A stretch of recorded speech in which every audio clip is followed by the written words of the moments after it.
everyone! Welcome back to another video here with Adventures.with.the.vbs. Today I have for you another sit-down mummy style video, and I'm going to be talking about toddlers and fussy eating and some tips and tricks that I've learnt along the way that I would like to share with you all. If you're new here, thank you so much for joining me. If you would consider hitting that subscribe button, I would really appreciate it.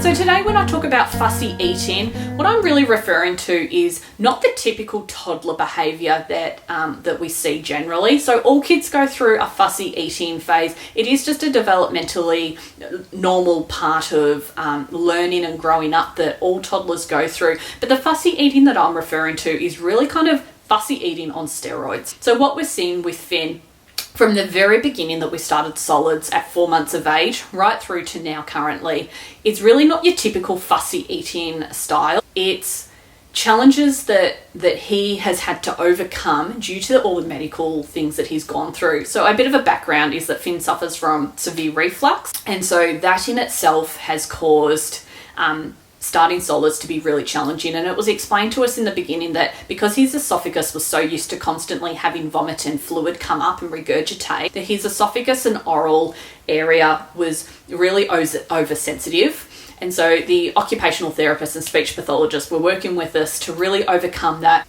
oral sensory issues and aversions that he developed from quite a young age.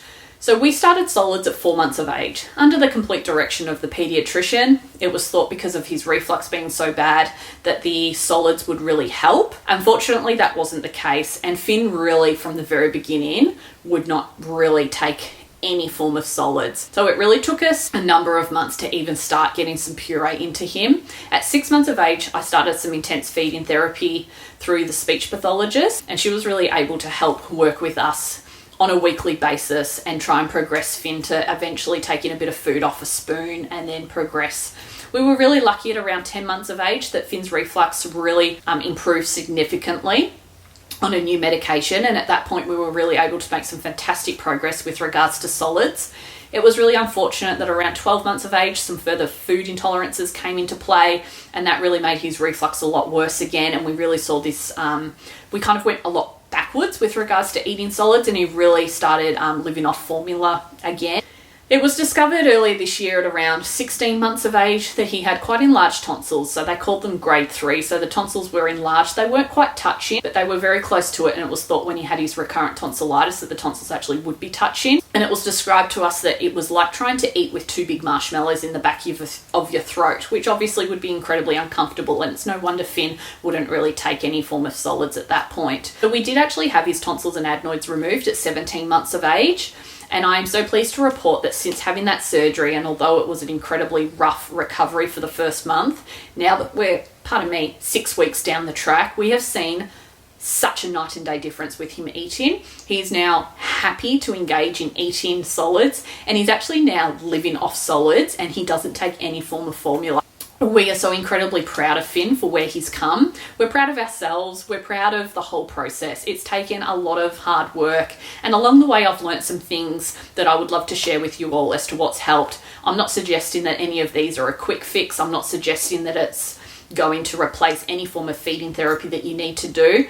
But just in case anyone hasn't explained to you these little tips and tricks that I've learnt along the way, I would love to share them. So the biggest thing for Finn is to give him control. So Finn really likes to have control about when he's eating and what he's eating. Now, obviously within limits, you can't go letting a toddler completely run the whole day, and you can't let a toddler completely decide what they eat, because if I let Finn decide what he eats, he would probably live off dissolvable biscuits his whole life.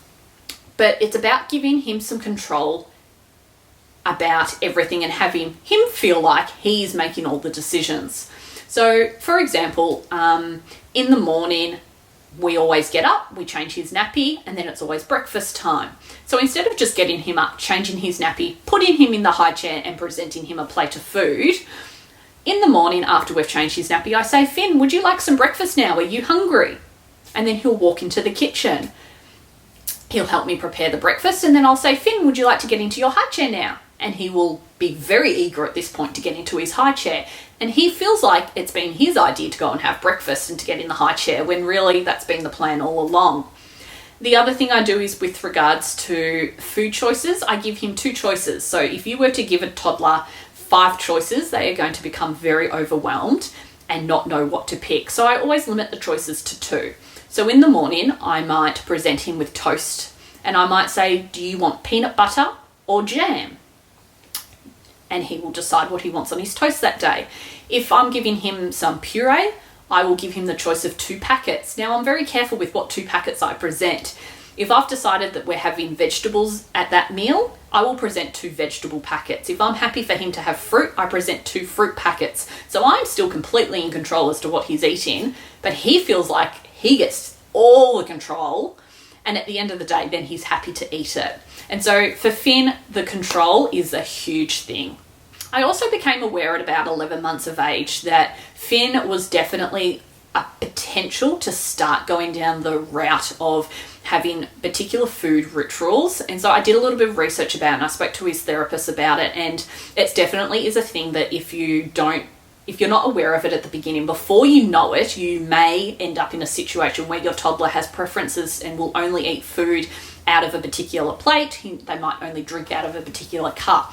So as soon as I became aware that this could become an issue, I went to IKEA and I brought a couple of packets of their plastic cups, bowls and plates, all different colors. And so we will always present, whether it be a green, a blue, an orange, a yellow plate or bowl or cup. And we really have no rhyme or reason into which one we give him at which meal. And that's just really ensured that there's always something new coming his way and that he won't ever develop a particular preference.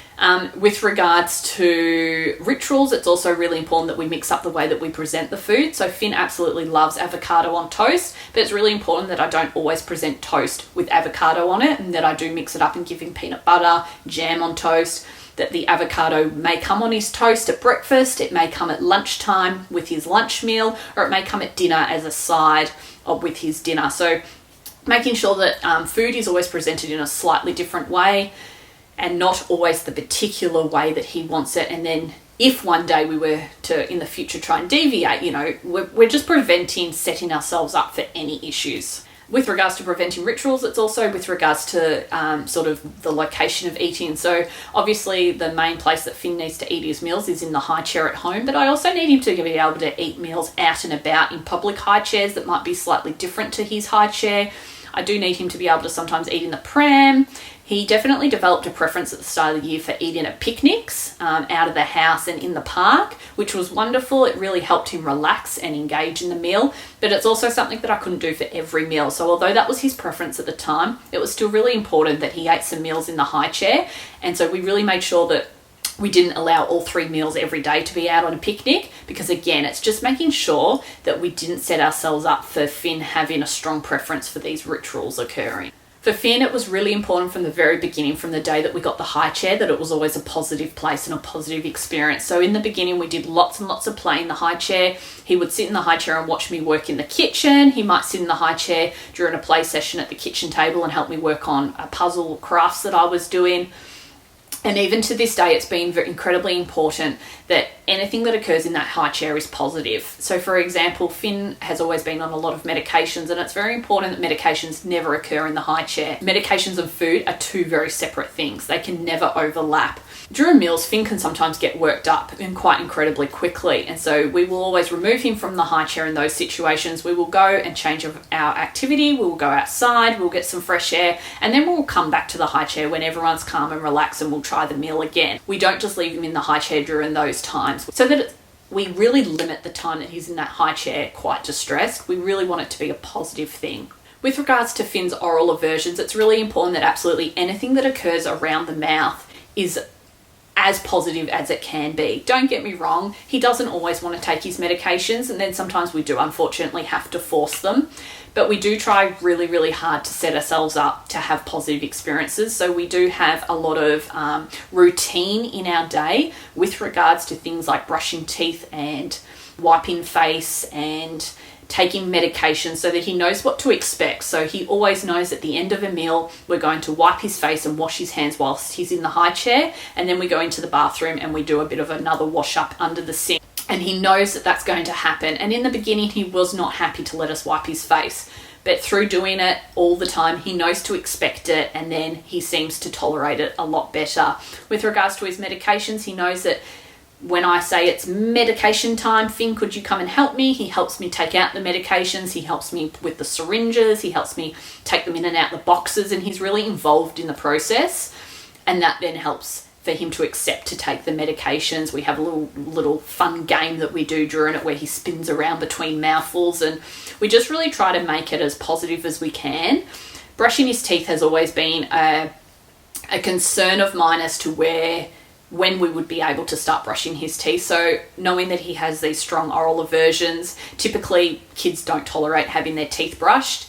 That was a huge anxiety of mine about whether or not he would then develop tooth decay. So from 6 months of age, I've worked very hard to ensure that we start desensitizing him to the fact that we need to brush his teeth. And I'm really proud that in the last few months, we've managed to brush his teeth twice a day. He doesn't always allow it, and on the days that he doesn't allow it, I do just stop and I don't make it a negative thing. I try to keep it all really positive. And I'm actually going to do a bit of a video as to how we managed to successfully learn and get him to accept brushing his teeth. But it's just anything in life that involves his mouth, we keep as positive and happy as we can.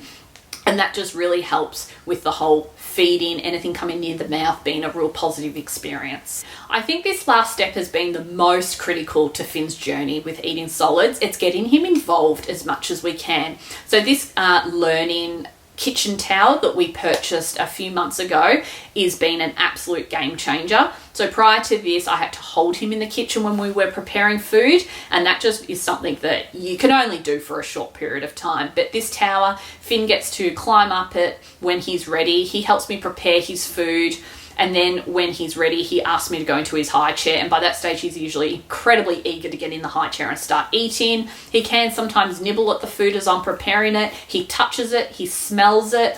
I'm usually preparing our dinner at the time that I'm helping him with his dinner, and so he's getting familiar with what Aaron and I are eating and cooking. And overall, just getting him involved and getting him in the kitchen and seeing where food comes from, I think has really, really helped him. It really helps give that sense of control, but also a bit of knowledge as to the process involved before eating. And he definitely gets so excited now when it's time to actually eat the meal. So I hope this information and these tips that I've shared with you have been a little helpful. If you have a fussy eater and you have any additional tips, I would love to hear them. If you could comment down below. If you've got any questions that you want to ask me privately, head over to my Instagram and I'd be happy to privately talk with anyone about our journey. But thank you so much for watching, and I'll catch you next time on another video with Adventures with the VBs. Bye!